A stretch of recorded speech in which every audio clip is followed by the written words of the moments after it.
O Campo dos Gigantes. Dizem que nas longínquas terras da Turquia existe um grande lago chamado Campo dos Gigantes. Os viajantes que por ali passam estranham esse nome e quando perguntam por que um lago se chamaria campo, raras são as pessoas que sabem responder-lhes. E o que uma dessas pessoas contou foi o seguinte: há muitos e muitos anos, naquele lugar não havia lago nem água alguma. Ali vivia um camponês muito pobre, que passava o dia cultivando seu pedacinho de terra, um terreno bem pequeno, de onde ele tentava tirar o sustento para sua família. Ao lado de seu terreno, porém, havia um outro, muito maior, um campo, cujos limites perdiam-se, quase de vista. Esse campo estava abandonado. Tinha fama de perigoso, de mal assombrado. Ninguém sabia ao certo quem era o seu dono, nem o que acontecia ali. Coisas estranhas cuja memória perdia-se na noite dos séculos. O fato é que ninguém ousava ultrapassar a cerca de arbustos que delimitava o campo. O camponês, coitado, todos os dias se esfalfando no seu terreninho, não se conformava. Eu aqui, trabalhando sem parar, tendo que extrair tanto desses míseros metros de terra, e ao meu lado esse imenso campo desperdiçado. Um dia, afinal, premido pela necessidade, com seu filho crescendo, precisando se alimentar bem, o camponês criou coragem e atravessou os arbustos que cercavam o campo. Cauteloso, olhou para todos os lados. Silêncio completo.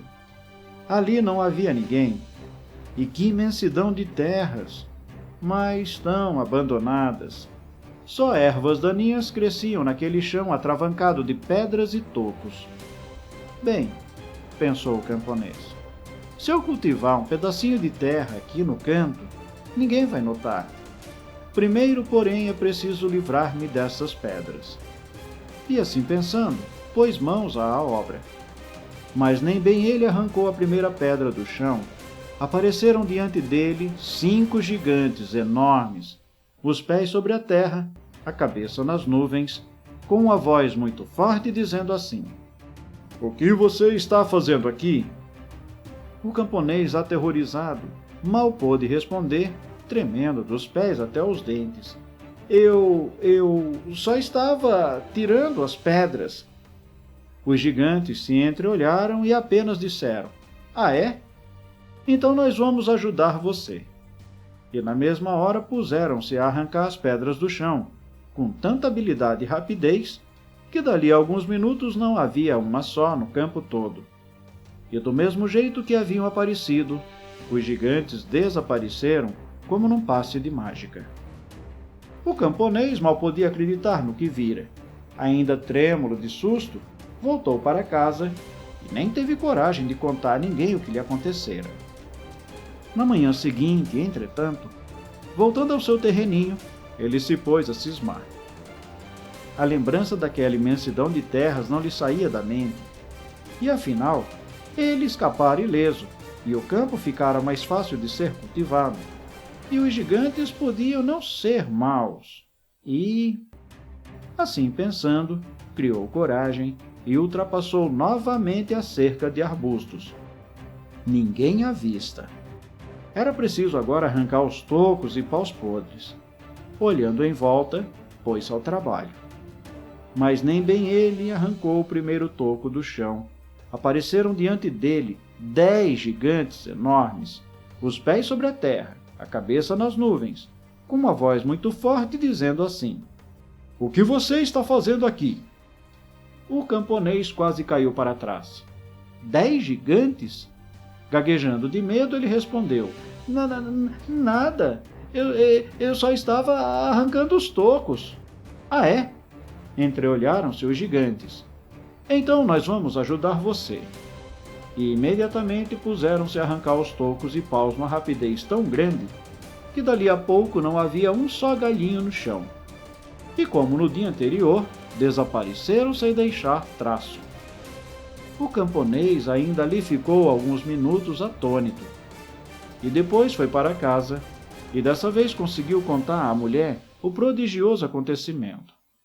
Ela assustou-se e pediu-lhe que nunca mais voltasse lá, que aquilo devia ser feitiçaria, um perigo para todos. No dia seguinte, porém, lá estava o camponês no seu terreninho cismando. Ora, medo? Medo quem tem é minha mulher. Eu acho até que esses gigantes são bem intencionados. E assim, respirando fundo, entrou no campo. Decidido, pôs-se a arrancar o mato, mas nem bem ele arrancou a primeira raiz do chão, apareceram diante dele 20 gigantes enormes, os pés sobre a terra, a cabeça nas nuvens, com uma voz muito forte dizendo assim: "O que você está fazendo aqui?" É claro que o camponês levou um susto, mas dessa vez conseguiu recuperar-se rapidamente. "Bem", respondeu ele, "eu estou arrancando o mato." "Ah, é?" disseram os gigantes. "Então nós vamos ajudar você." E num piscar de olhos, deixaram o campo livre de qualquer erva daninha, desaparecendo em seguida. O camponês foi para casa muito satisfeito. Naquele ritmo, logo teria uma plantação. O campo já estava limpinho. Agora era preciso ará-lo, prepará-lo para as sementes.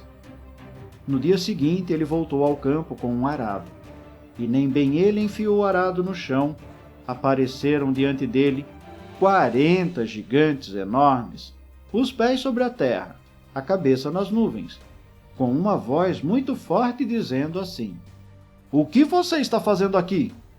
"Arando a terra", respondeu o camponês confiante. "Ah, é? Então nós vamos ajudar você."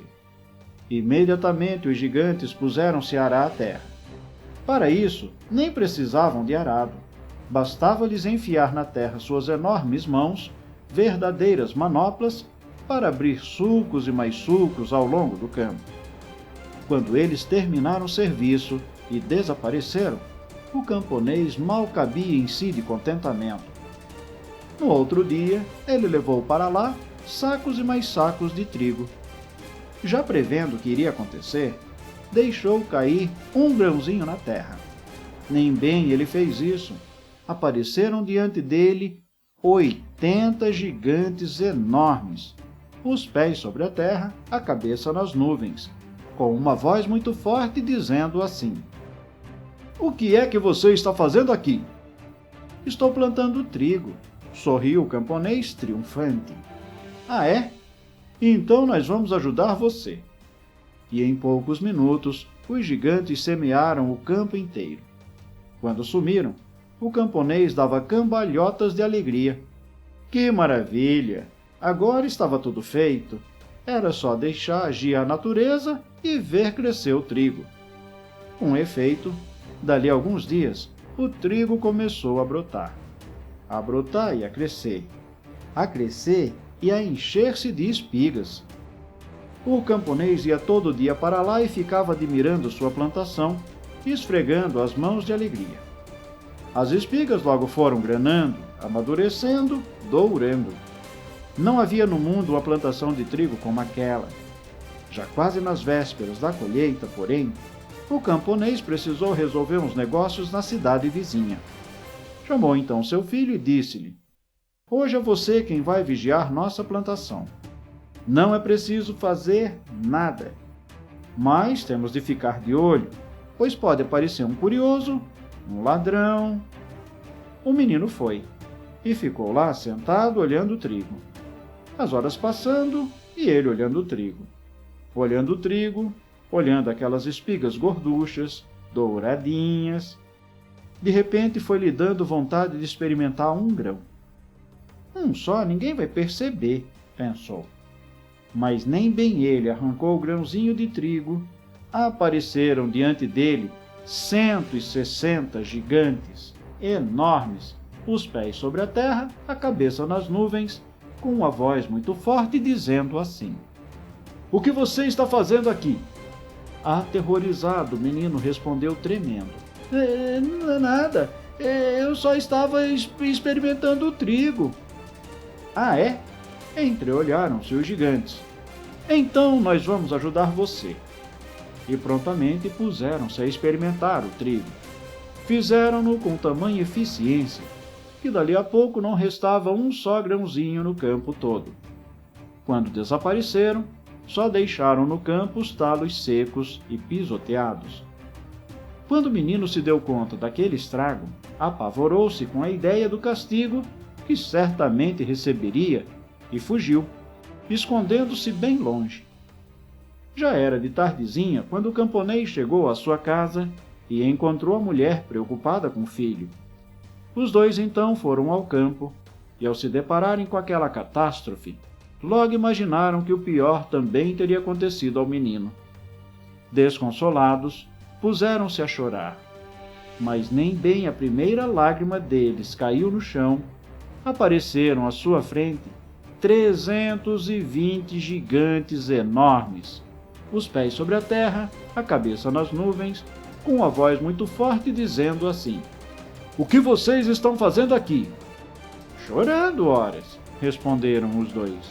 "Ah, é?" Entreolharam-se os gigantes. "Então nós vamos ajudar você." E os 320 gigantes começaram a chorar. Choraram, choraram, com suas lágrimas gordas de gigantes, até que tudo foi inundado, transformando-se num enorme lago. Não sobrou nem campo, nem camponês, nem camponesa.